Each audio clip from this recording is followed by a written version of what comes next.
Asuncion, Paraguay is absolutely phenomenal, and I believe one of the most underrated countries in the whole of South America. Welcome to another Gaz Right video, and it's currently 38 degrees. The sun's dropping out the sky in the distance. I'm just going to be dropping some knowledge, some wisdom on what has been a sensational 5 days exploring this little city, one that I do think is a little hidden gem, definitely for tax reasons, definitely for digital nomads, and somewhere that you should definitely swing by if you're on the South America circuit. Let's kick off with the weather. The best time of year to come here, if you're a sun lover, if you want to get a bit of vitamin D in the old bones, is between January and February. Basically the whole of Jan, it is stifling hot. The coldest day we've had here is 35 degrees, 38 today, 39 tomorrow, and then gets into the 40s in the second week in Jan. So if you want to top up the tan, top up the vitamin D, and absolutely bake in the sun, then this is the best time to come here.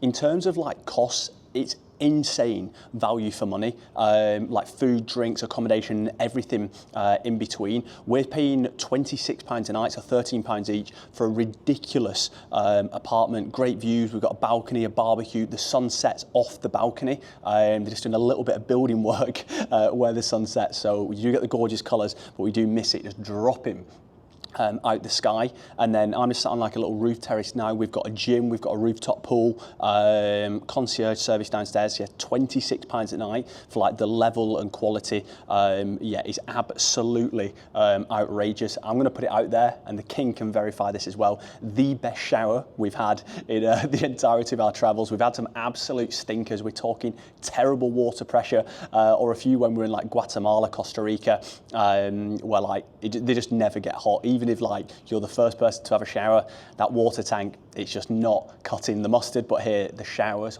whoo, absolutely banging. And the other thing as well, this is obviously going to link into a little bit what I'm going to talk about around tax, digital nomads, people working remote. The Wi-Fi is outrageous. We're talking 200 megabytes a second download, upload about 50. So the YouTubes are going straight into the ether at a ridiculous pace. And every single place we've been to, whether it's a shopping centre, whether it's different restaurants and stuff, all have really, really good Wi-Fi, all free to connect to as well. So only good things to say on that front. If you do come here, you want to stay between Villamora, Recoleta and San Blas. So there's two sides of the city, the old time bit, which again I'll talk about in a little while, which is obviously where all the colonial buildings are, where all the history is. But the areas I've just mentioned there, they're the more gentrified, the newer areas where you get the nicer accommodations and buildings. It's only 15 minutes apart. If you want to be in the absolute thick of it, obviously get yourself in the old town. But for me, if you want a more luxurious experience, you want to be in this area. Is this the real Paraguay? Probably not, but like I say, it's nice to stay here, and then you can get yourself into the centre on a little day trip and explore. Uber, they're literally picking you up before you've even hit the old button. Great values for 15-20 minute drive. You're talking £2-3. Ubers pick you up from the airport as well. We've had quite a lot of issues with people not being able to pick us up on Uber, so not needed to book a taxi here. We're literally got off, we're through the airport in 9 minutes or something crazy like that. Customs is rapid, got our cases, and straight into the country, 9 minutes in an Uber at the accommodation. Just the things you absolutely love to see. We've not done any driving, but I also think this is a good barometer of how expensive things are. It's 60p a litre of petrol here. So if you are driving, if you are getting about, you're getting absolute insane value for money. And as well, we're talking about value for money and things being good, or I guess cheaper than usual, but the quality of apartment accommodation and the food, sensational. So not only is it good value, it's extremely high quality. We've been to loads of different rooftop bars, places to get a little birwari, a cerveza in the system in this gorgeous sunshine. You're talking at £2-3 for a pint for a beer. There's other places that's for a really fancy rooftop place. If you go to a more just local chill normal bar, you're looking at £1.50 a beer.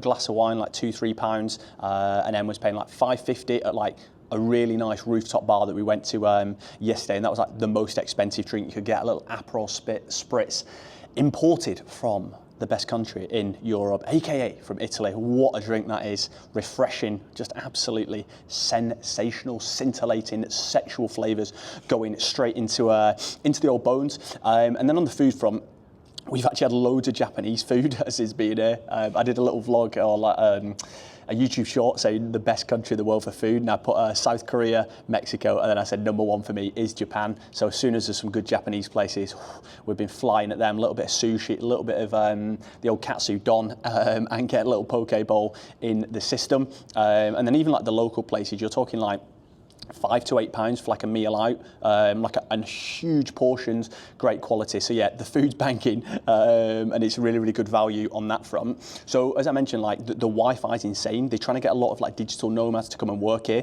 So it's 0% tax on foreign earned income, and then income in the country is 10% flat, but there's loads of deductibles. So we did a trip in the old time.